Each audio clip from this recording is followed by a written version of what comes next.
Recently, I have been spiraling down a hole known as Anomaly Horror games. They are cheap and they fill the ever-growing void in my heart for the time being. You know, I have no idea how I got here, but I have played roughly 8 of these games within the past, I would say 3 weeks. And today, I want to share with you some of my favorites. Hello everyone, it's me, Gorgana Banana. Lore update on your boy, I have been really getting into Warhammer 40k, so for this video, my player model will be a Necron. I really want to start playing the game, but I'm poor, so for now, I am reading up on the lore. Today we are in some sort of Resident Evil bunker. I don't know, kinda works for today's topic. But regardless, let's discuss my recent playlist of horror games, and as always, I hope you enjoy.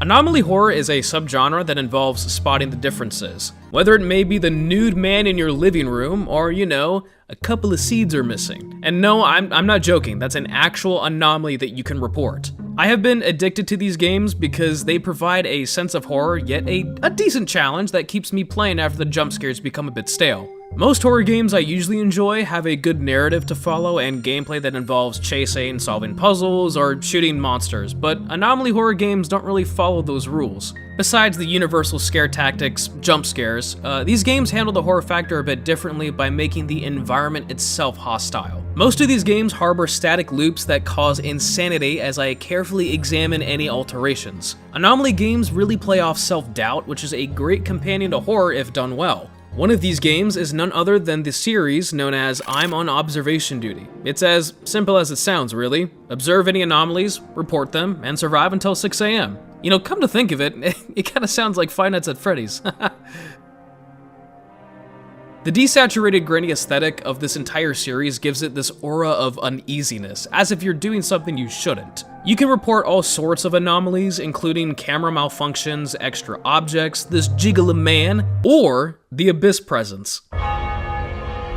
Yeah, I know, it can't be my video if there's not at least one reference to anything Souls-related or Monster Hunter. This game has no music, which makes it all the more unsettling when something does appear out of nowhere. Pretty unnerving moments, but nothing to lose a head over. You'll get a warning indicating that too many anomalies are present, and if you still suck at finding them, the game will shortly end after. I'm not entirely sure how this game works mechanically, but if I may suggest my own game theory, I think one anomaly shows up at a time and it starts a countdown before it disappears and is replaced by another. Like, I've never seen 2 anomalies at once, and by the end of my experience, I memorized all anomalies. Now, I've only beaten Observation Duty once because while this is a small game, there are a lot of anomalies. I tried the second map, but re-memorizing a different map becomes a tad tedious after a while, so I dropped the game shortly after. For $3 whole, I'd say Observation Duty is worth your time. It's not an adrenaline rush of horror, so for you whiny babies out there, this is a good place to get your feet wet.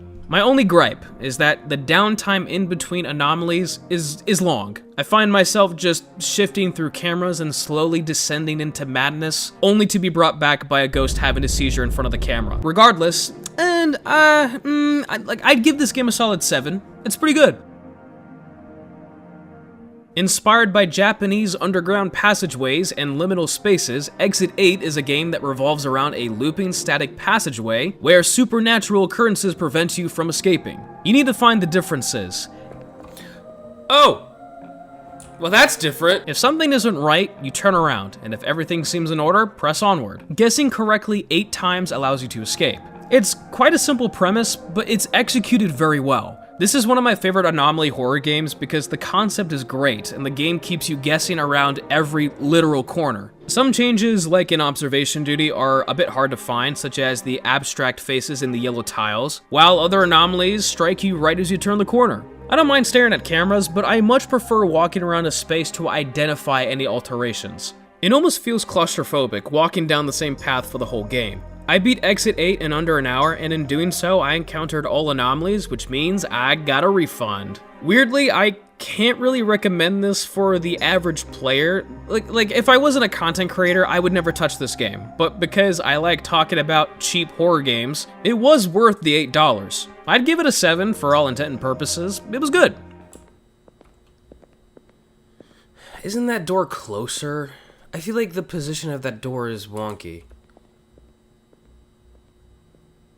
There's also that, actually. I think that's the anomaly. All right, we're good. Up next, what happens when you combine Exit 8 with Observation Duty? Well, you get Anomaly Exit. At least that's what the description says on Steam. Anomaly Exit is similar to Exit 8, yes, and somewhat like Observation Duty. The premise here is similar, except you only need to leave once. Every other time, the station is different in some way, and here's what I like about this game. Instead of simply leaving the station via the train, you have to mark the anomaly with an X first. This eliminates the blind guesses that I can do in both previously mentioned games. You can't really guess here. You have to know exactly what the anomaly is, and I like this lack of room for luck. Now, Anomaly Exit isn't nearly as hard as the other games. It actually plays more into the horror factor, which I love dearly. The previous games had an unsettling atmosphere, but Anomaly Exit on top of that has some unnerving jump scares. Now, did it scare me? No, but I can always appreciate the attempt. My personal favorite is the naked breathing man. I think he's pretty cool. Self-doubt, like I said earlier, is a key factor in these games, and it's interesting to have that taste of insanity looking at the same poster or wall, wondering if they changed at all. On a personal ranking system, I actually place Anomaly Exit above both Observation Duty and Exit 8. I played this game for about an hour, and I'm pretty sure I haven't seen all anomalies yet. Granted, a good portion of them are really small changes, but the moving shadows or eerie phone calls makes this game really stand out. I give it a solid 8 on the grading scale. I would recommend this one. By far the best game on this list. Insane asylums or hospitals are up there in terms of my favorite settings for horror games. So when I saw that Project 13 was both set in a hospital and an Anomaly Horror game, I bought it immediately. This one is right down the middle, I would say. It's not terribly difficult like Observation Duty, but it's also not horrific like the other two. I think it's because Exit 8 and Anomaly Exit had a sense of isolation, as if time itself had stopped. Project 13 doesn't really evoke the same tone. Multiple patients are present, there's some sense of normalcy, so it doesn't feel like everything is off. However, some of the anomalies are certainly terrifying. I had a skeleton chase me down the hallway, so that happened. There was a giant spider inside the vending machine. There was a shadow demon chilling on this couch. This dude was banging his head against the wall. I think at one point I saw the old lady eat a bird. Like, that was rough. Certainly the more disturbing anomalies, although the one that got me for some reason was this guy peeking from behind a door. I have no idea why he creeped me out the most, but you can approach him. He's friendly, and he'll just keep practicing his reaction faces for his YouTube channel. If there are any anomalies, you simply flip the switch and keep on moving. I don't know what happens if you beat this game because I never beat it. There were certain anomalies that caused the faintest of changes that I couldn't spot. Like, there comes a point where my joke about the spacing between the words on a poster becomes a reality, and at that point, I just stop playing the game. All in all, it's okay. I give it like a 5, which in my book is just average. The newest game added to my collection has been none other than Stairway 7. Yet another game made by one developer who is keen on receiving feedback, and on that I will deliver. But first, the positives. Great idea here. Instead of a hallway or large open station, it's this one room that makes you feel so claustrophobic. I'll give this guy props. Probably the creepiest atmosphere out of all these games, and I love it. There's also a cat, his name's Ginger, and he's the best part about the game. Not only is the cat good relief, you can actually pet him, but it's a catalyst for unique anomalies that other games really can't do. Sometimes the cat will be replaced by other things like a baby or a rat, or he'll be doing something he shouldn't. There's also a mannequin in the corner, and fun fact about me, as a kid, I hated mannequins and dolls. I couldn't stand them, and my mom, for some reason, always wanted to display them in the house. Now that I'm 23, I still hate them. Like, I despise dolls.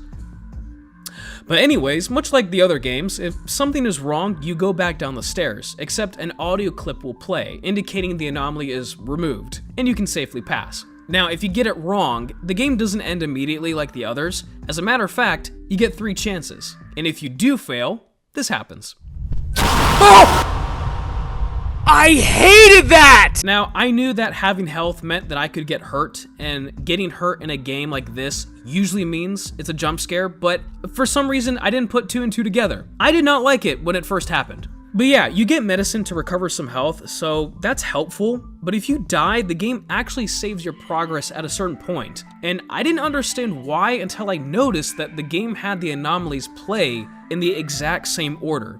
The problem with this is that it eliminates any possible replayability. Even when I started a new game, I noticed all the anomalies I had before happened in the same order at the same time too. Give us a sense of RNG like the other games, it'll be much better. Another one, like get rid of the stamina bar. Why give me stamina if I'm not running from anything? It makes no sense. Other than that, like, it was a good game. I don't know if the guy who made this game is watching, like, he gave it to me for free, but, like, you did a good job. I certainly can't do stuff like this. I'll give it a solid 6. And that about sums up my list of Anomaly horror games. Out of the bunch I discussed today, I think Anomaly Exit is my favorite. Great atmosphere, clever anomalies, and a decent horror factor. Yeah, so let me know what you think of this genre of horror games and your favorites. I will continue to play other cheap horror games, and of course, if you have any suggestions, feel free to leave them down in the comment section. But for now, I got some more Hades 2 to play, and Hellblade 2 comes out in a couple of days, so I'm gonna get on that. But of course, if you did enjoy this video, be sure to leave a like and to subscribe for more content like this. And I'll see you in the next video. Take care everyone, and of course, stay safe.